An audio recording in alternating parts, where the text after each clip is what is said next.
Hello and welcome. The goal of this podcast is to get listeners connected with others in the sports industry because they say it's all about who you know, and now you know us.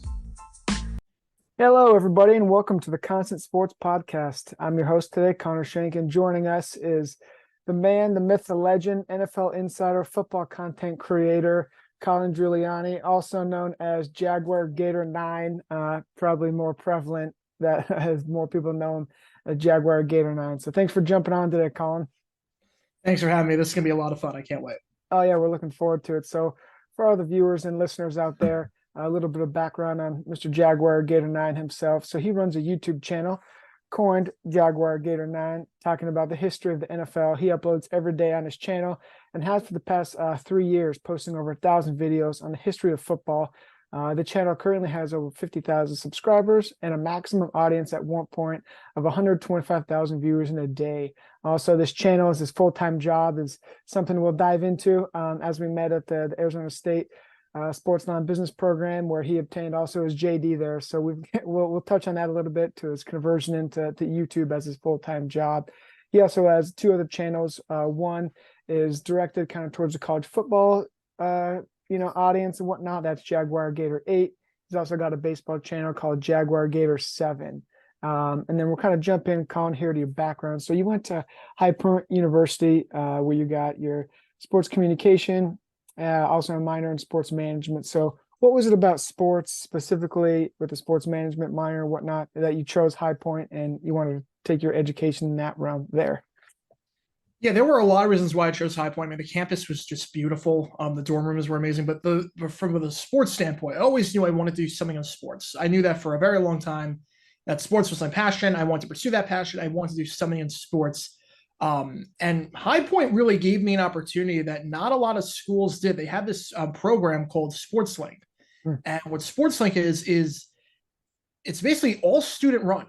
So every broadcast that you see on ESPN Plus, whether it's basketball, I don't think basketball anymore. I think they got professionals to do announcing for that. But basketball, volleyball, lacrosse, baseball, you name it, any sport, every production is student run. So the graphics, the production, the director, the announcers, everything is done by students. And I thought to myself, that is a great opportunity for me. That is a great opportunity to get my feet wet and do a bunch of different broadcasts. I eventually became the head of the program for the final 2 years that I was there. I worked on the announcing side, did some production stuff as well, but I worked about 200 games there, got to do some NCAA tournament games for soccer, which was awesome.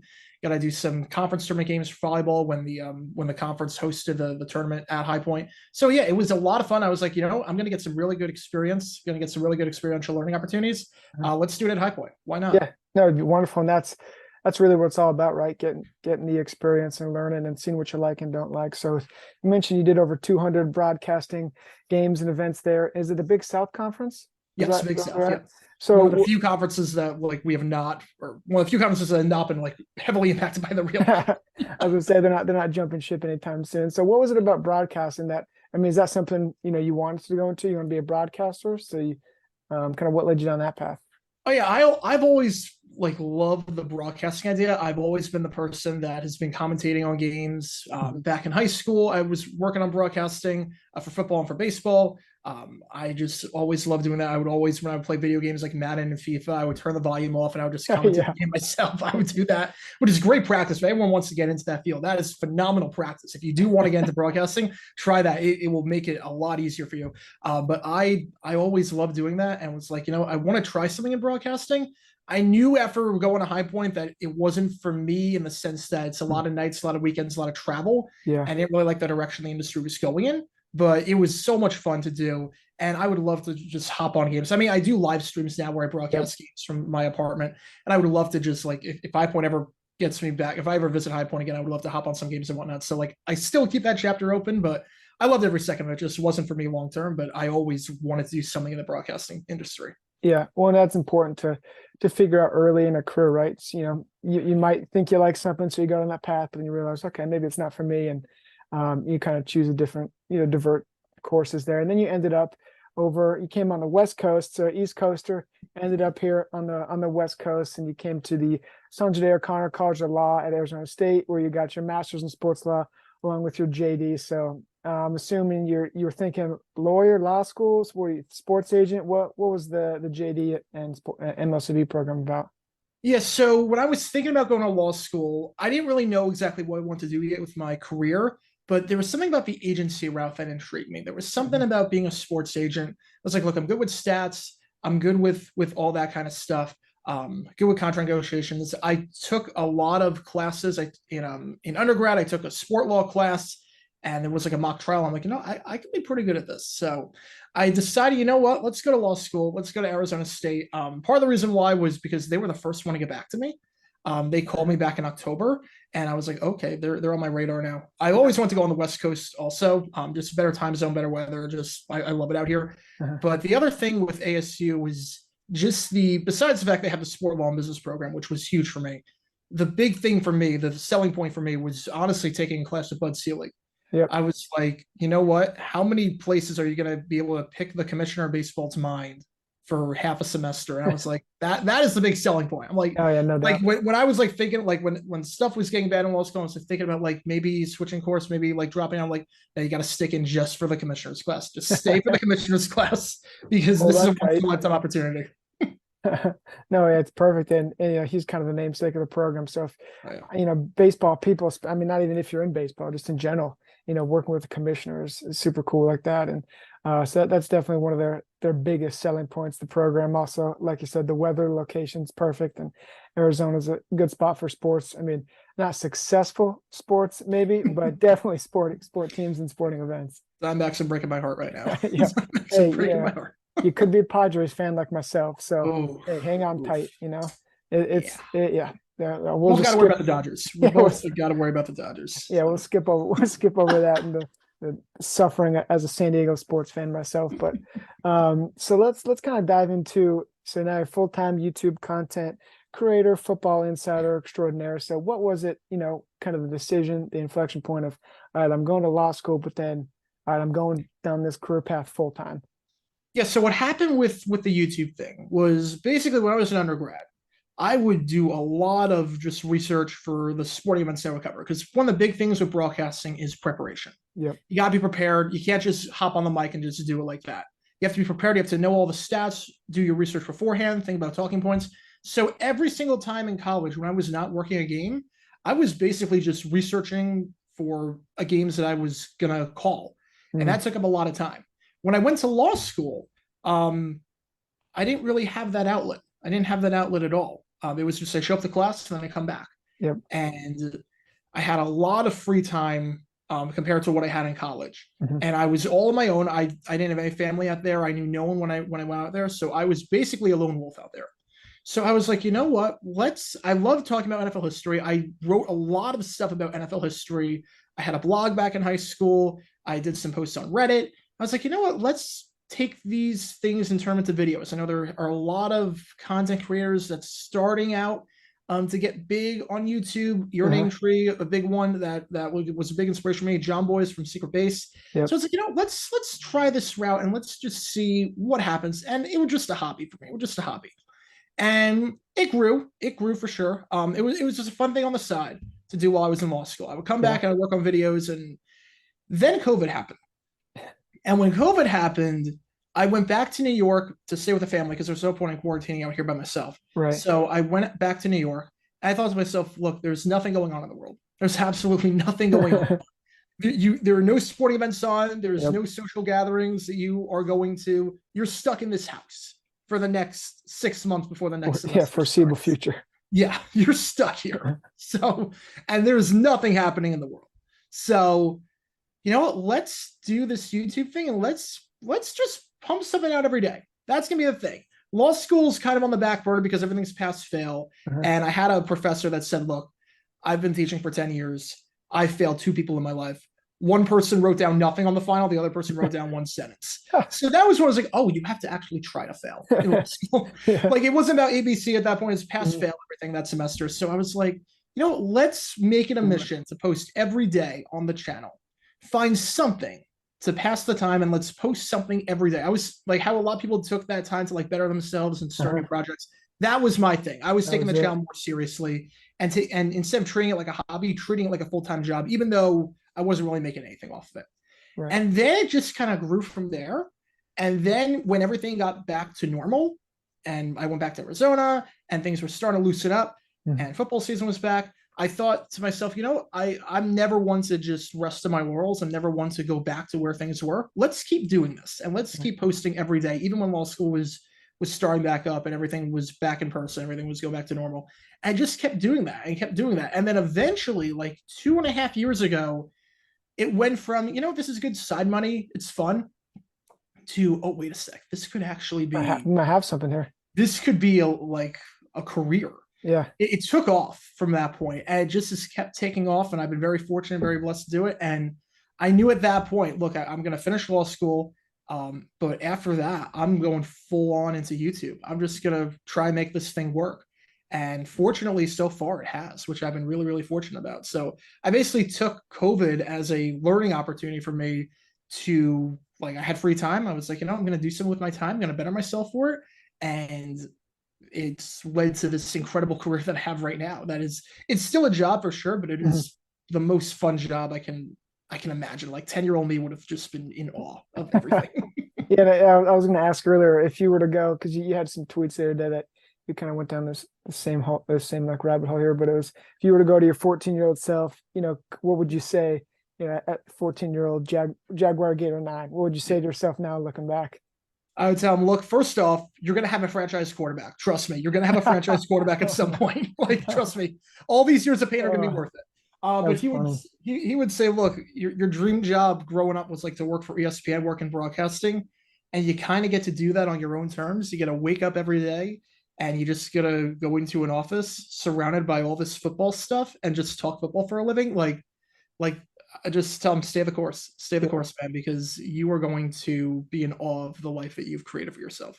Oh, I love it. Love everything about it. And also for the viewers and listeners that have not seen Jaguar Gator Nine's man cave office, football den, whatever you like to call it, it's extraordinary. He posted a few weeks ago about kind of how it came to be, and it's I mean, you can see obviously a little bit here, but it's something to behold. He's got how many jerseys and helmets do you have in there? Yeah.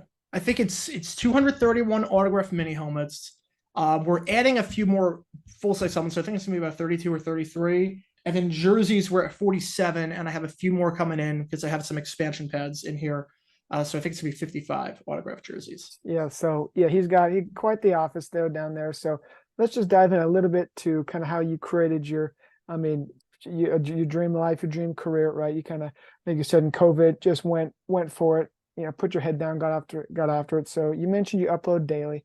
Kind of what does your schedule look like? What's your day to day, in the sports world?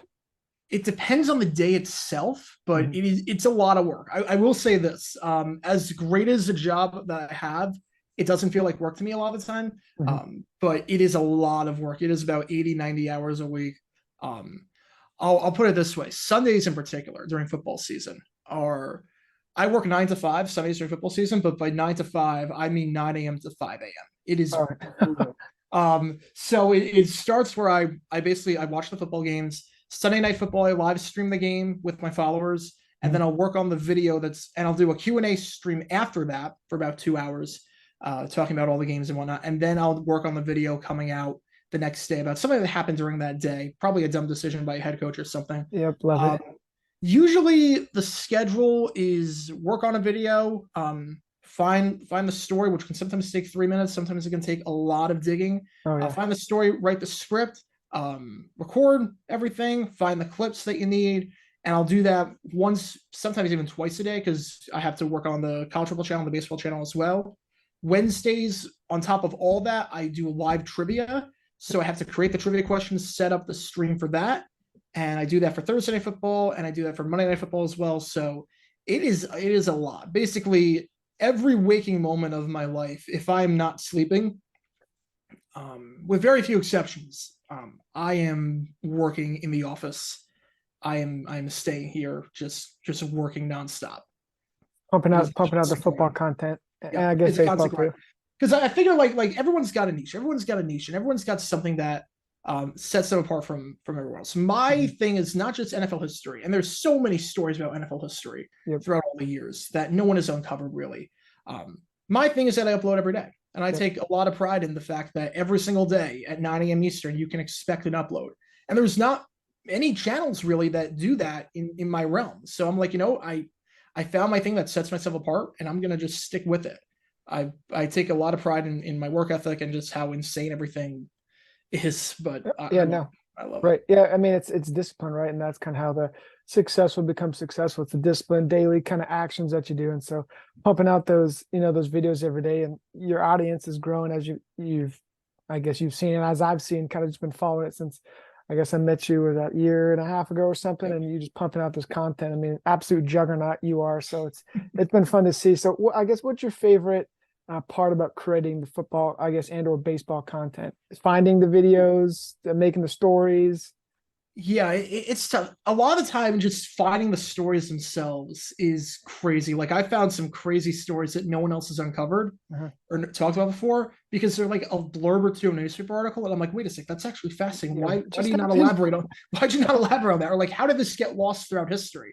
So just finding the stories and thinking, okay, how am I going to piece this together? That part's a lot of fun. The other fun part is interacting with the fans and seeing their reactions when I post the videos. Like I get some comments saying, like, this took me back to my childhood. There have been some things that I got where I forget, there was a video I did, and the guy, like, I forget what exactly it was, but the guy was like, look, I've been thinking about this honestly. I was wondering as a kid for the last 35 years why this happened, and now I know because of your that's beautiful.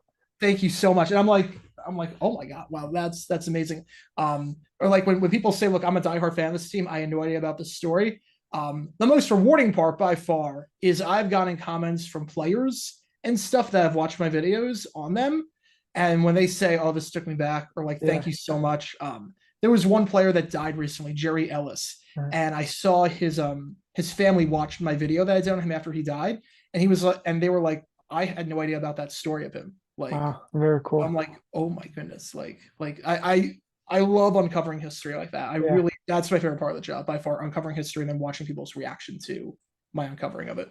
Yeah, cool. That's cool kind of mission. And that is fun. That's cool and also sad, I guess, that about that story where the family didn't know, but then, obviously you're the history, NFL history buff and whatnot, uncovering that's giving people the opportunity to, like you said, go back and relive moments. And I mean, that's the cool thing about sports is like a game-winning field goal, a Hail Mary, like you've never forget that. Like you instantly get taken back. And so for people watching your videos, I'm sure it's a similar feeling where they instantly get taken back to them being 12 years old in their basement or whatever, watching the game, Yeah. I think speaking of Hail Mary, my favorite video, or one of my favorite videos, or comments that I got on a video was I did a while ago, back in 2020 when the Jets played the Raiders.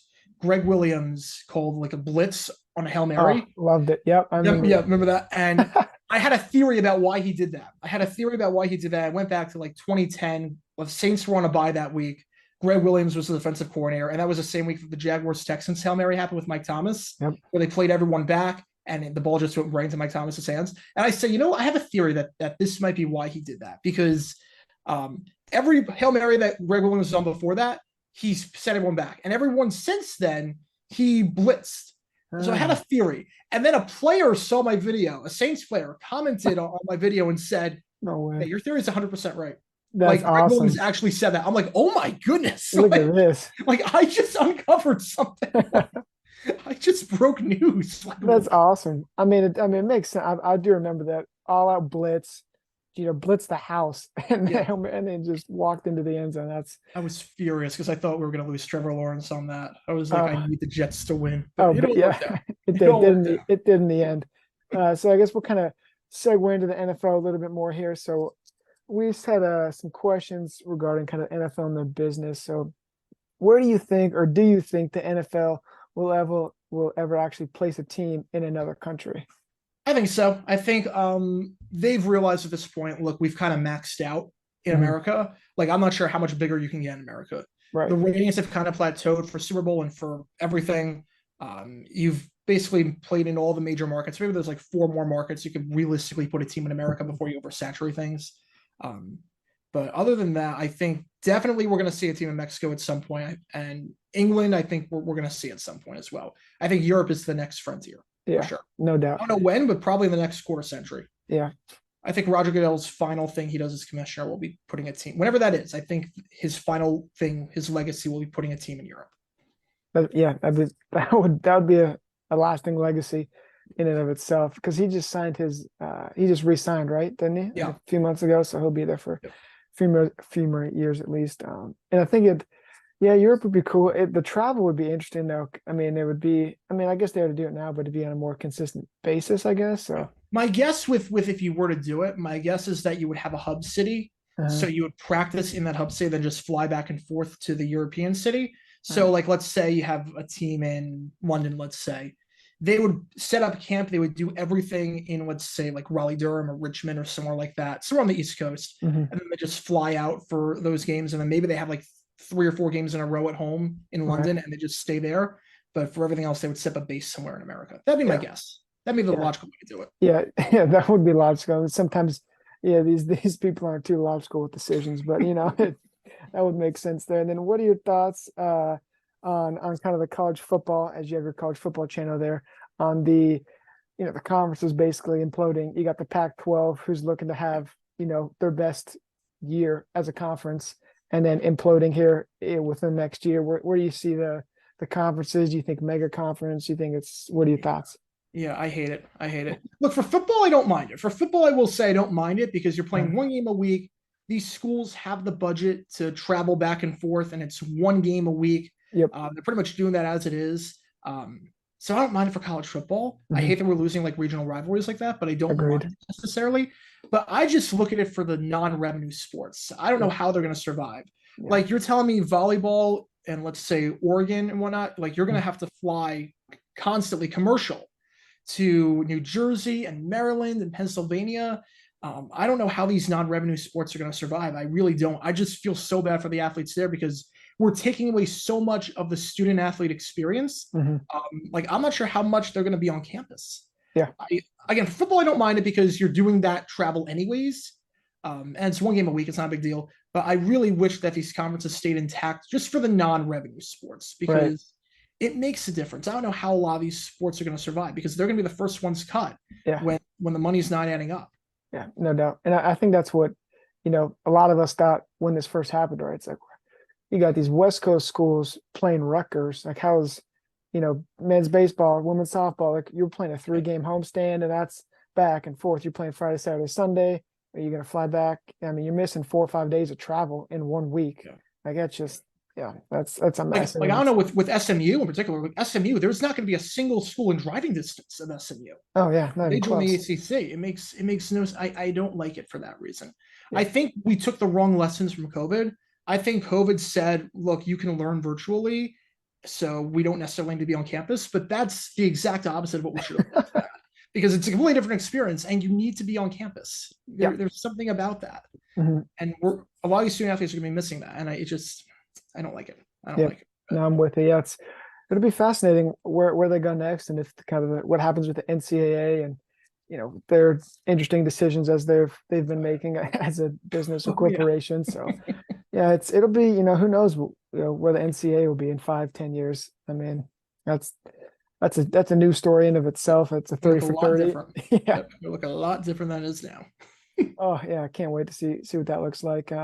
So as we know, NFL season, NFL kickoff tomorrow, finally here. So as the NFL insider yourself, football content master, we're gonna roll through some of our picks here. See what you think about the season, the upcoming, divisions, rookies of the year, defensive players of the year, and whatnot. So let's hear your thoughts on the AFC East. Who do you think's coming out of the AFC East division champ there? Ooh, that's tough. That's tough. Look, I gotta go Buffalo. I'm going to be pretty basic and go Buffalo, but I mean, that's the toughest stat that division it's been in years. Nothing besides New England winning that would be shocking to me.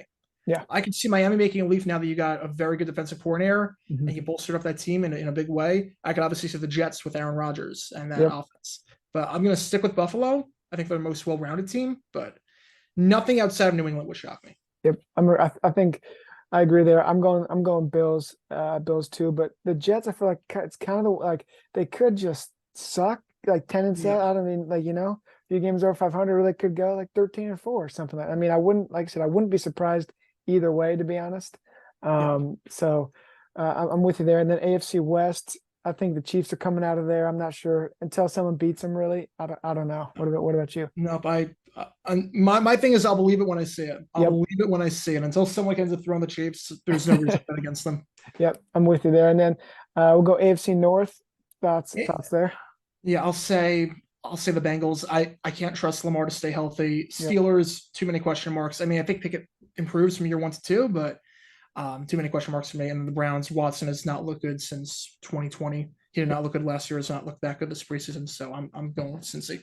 yep. I'm with you there. And then we'll go. I mean, I don't think we have to ask, but we'll go AFC South. Who do you I, think's will, coming? I will say this: don't sleep on the Titans. They were 8-3 last year before everyone just died on them. Yep. Derrick Henry is still Derrick Henry. Tannehill's still a pretty good quarterback. Mhm. Mike Vrabel's a heck of a head coach. They got rid of Todd Downing as the offensive coordinator. I think Titans are going to surprise a lot of people, but I think the Jags have too much firepower. I think the Jaguars win that division. Agreed. Yeah, I think so too. Especially with two rookie quarterbacks in the division, I think those are some working out pains that they'll have to go through. So, Yep. And then we'll go NFC East. I think the Eagles are coming out of there. Yep. Tight division, but I think they're going to beat up on each other. So I'll go NFC West. I got the Niners. What about you? I got the Niners. I think, look, Geno Smith did not look at the second half of the season. He Mhm. kind of fell off. The Cardinals are just a mess in every way. And the Rams can't stay healthy. They have no one on the defense. They're in some trouble. They'll be Yep. better now that Stafford's healthy, but it's the Niners division to lose. Yep, no doubt, no doubt. And then NFC South. What are your thoughts? Saints. I don't trust the Falcons. I don't trust Arthur Smith as head coach. He is one of the worst coaches in in-game management, and I don't trust Desmond Ritter at QB. Buccaneers are a mess at QB. Panthers, I watched their preseason. There's a lot of work to do. Bryce Young, he's iffy. There's a lot of work to do. I think the Saints have the best team in that division. Yep, agreed there. I'll go NFC North. I got the Lions. I like what they Right. did last year. Vikings won a lot of one-possession games last year. Usually that's a pretty good indicator they're going to collapse the year after that. Yep. Bears, I think, are going to be on the rise. I could see them making a wild card, but I don't think they have enough necessarily to win the division. And the Packers, I mean, Jordan Love's just too much of a question mark. Yep, no doubt. And we my co-host Callan Coolman, part owner of the Green Bay Packers, wanted me to ask you specifically what are your thoughts on Jordan Love and where do you see him this season? Yep. I am also a part owner of the Packers. I did buy There you go. shares back in Okay. 2021, I think it was when they went on sale. Yeah, so I have that frame in my room. Yeah, look, I wasn't high on Jordan Love coming out of Utah State. Having said that, he looked pretty good this preseason. There's going to be a lot of growing pains for sure. I think he'll be all right. I think he's going to be all right this season. Okay, perfect. Yeah, and especially at the first round, I thought that was quite a reach. But we'll see. We'll see how it turns out. And then we'll go MVP. Who's your MVP pick for this year? Oh man, MVP. I'm going to be very biased. I'm going to say Trevor. Hey, I love it. He's got the weapons, so he's got the skill positions around him to really get it done. So it's tough for a guy to win back to back. And Mahomes for a guy to win 3. So I don't think, even as well as Mahomes will play this year, I don't think he will win MVP for that reason. I think the Jags, if they win 12 or 13 games, I think Lawrence has MVP. Yep, beautiful. And then we'll go Rookie of the Year. What are your thoughts? Rookie of the Year. Ooh, man, that's tough. It's so basic, but I watched Bijan Robinson play in that second preseason game. He was just on another level. He was electric. I think he wins offensive. I think Christian Gonzalez wins defensive Rookie of the Year. Okay, perfect. And then what about Offensive Player of the Year? Offensive Player of the Year. If he can stay healthy, I think McCaffrey. Okay. I saw what he did the second half of last year. Yeah. Give him full season in San Fran. I think he's going to win Offensive Player of the Year. Yep, no doubt, especially full season there. And plus the training camp, off-season program, all that. So we'll go with your Super Bowl matchup and Super Bowl winners. The winner, right, I guess, there's only one. Yeah. So Super Bowl matchup. I got the Chiefs. Look, at the end of the day, they've made it to 5 straight conference championships with Mahomes at QB. Yep. And the 2 that they lost in overtime. So they've never trailed after 60 minutes with Mahomes as a starter. Absurd stat. Which is insane to me. Insane. So until someone dethrones them, I think the Chiefs make it. NFC, who's coming out of there? Oh man, I don't know who's coming out of the NFC. That is such a tight conference. I don't want to go the Eagles again, but I mean that defensive line is so good. Yeah, it really is. And it's really the Eagles. The Niners have a question mark at QB if Purdy coming off the injury. The Lions, I can't pick a non-playoff team to make it right away. I'm gonna be basic. I'm gonna say Chiefs Eagles again. I'm gonna All say right, Chiefs Eagles. back to back. Who do you think it's a revenge game, or you think I the think the Chiefs are going Chiefs. back to back? I'm not betting against Mahomes. I mean, you can't do it. Unfortunately, I mean, he's been too good. The guy doesn't play in road playoff games. I Nope. mean, ever. He doesn't lose games in regulation in the playoff. Like the dude, it's just crazy the type of production. And even with Travis Kelsey out, I mean, it doesn't really matter who's throwing the ball to. He'll figure out a way to get it to him and for the offense to work. Yeah. So yeah, I mean, until they yeah, they traded away their best receiver last year, a guy who could easily have 2,000 yards this year, and they still made the Super Bowl and they show no signs of slowing down. Like that's yeah, how good Mahomes is. That's how good that offense is. yeah, it's an absolute juggernaut. So yeah, I think they're kind of the until someone beats the champ, they're the champ. Yeah. So I'm going with them as well. I got what is it, 49ers making it though. I liked I mean, I don't know, the offense without a quarterback, they still kind of figure it out. It'll be interesting. I think Purdy's gonna digress a little bit. I don't think he's gonna be undefeated or whatever he was, last year. I think that's just too much to ask for him. Yeah. I still not coming off the injury, but he's gonna be good. He's gonna be Mhm. good. I like his composure. I like he plays smart. So Yeah, we'll see. We'll see. especially within that offense, plays within Oh the yeah. offense, doesn't too much Yep. do too much stuff. Gets the Doesn't have ball to do to a the whole lot, weapons. but Exactly. just Just don't turn make around. mistakes. Yeah, turn That's around, good. throw it to Debo, hand it to Christian McCaffrey, Yeah. find your tight end, get Hit bring. Ayuk every now and then. Yep. Perfect.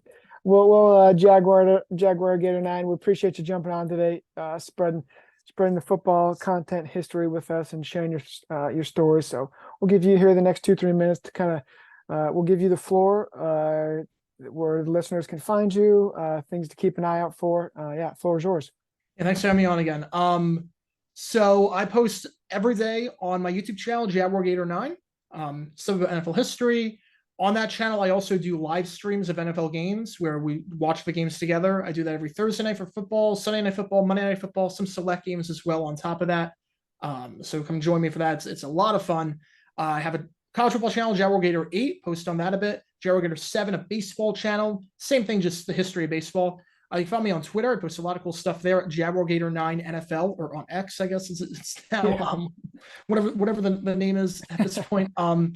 Let's see. I have a Patreon. If you want to support the channel that way, you get early access to videos. You get the ability to request video topics for me to cover. You get a lot of cool perks as well. I also have YouTube memberships. That's another way to support the channel if you like what you see. Also have a jg9shop.com if you want to buy merch with my logo on it. The big thing though, I love Stump the Schwab growing up. My favorite show on ESPN. Love that show. I watch it religiously. So I was like, I'm going to create my own. And I created a trivia show called JG9 Live, and we play every Wednesday night at 9 p.m. Eastern. We play on Twitch at Jaguar 9 NFL. I also simulcast it on YouTube, and basically it's about a 90-minute game show. I ask nothing but NFL history questions, and the winner at the end of the show gets a cash prize. We've done this for 3 years. We've given away over $10,000 in cash prizes. It's a lot of fun. We get a pretty good crowd, so make sure to tune in for that. And on when we do the streams for the games Thursday night, Sunday night, Monday night, I'm experimenting with a platform that we're going to do a trivia show at halftime of those, a live trivia show at halftime, and give away some money there. So go check that out. Come join for streams. It's a lot of fun. So yeah, a lot of platforms you can follow me on, but you like NFL history, I post every day, 9 a.m. Eastern on Jaguar 9. And hopefully I post stuff that you have no idea about. And Mondays, when I post, it will be about something that happened on Sunday, a dumb decision made by a coach. I always raise my voice and go crazy for that one. So those are always fun to record. So make sure you check that out. If you like football, you want to follow me this football season, you know where to go. Yep, perfect. Yeah, appreciate it. We'll leave all your channels there and your streams and whatnot. So we'll link that in the descriptions. Also pop it up here when we upload. So yeah, thanks again for everyone listening and watching. Make sure to like and subscribe. Podcasts will be available on Spotify, Apple, wherever you get your podcasts. And we're looking forward to the NFL season. And thanks again, Jaguar Gator 9, for joining us today. And thanks again for the listeners and viewers for watching. So we'll see you next time.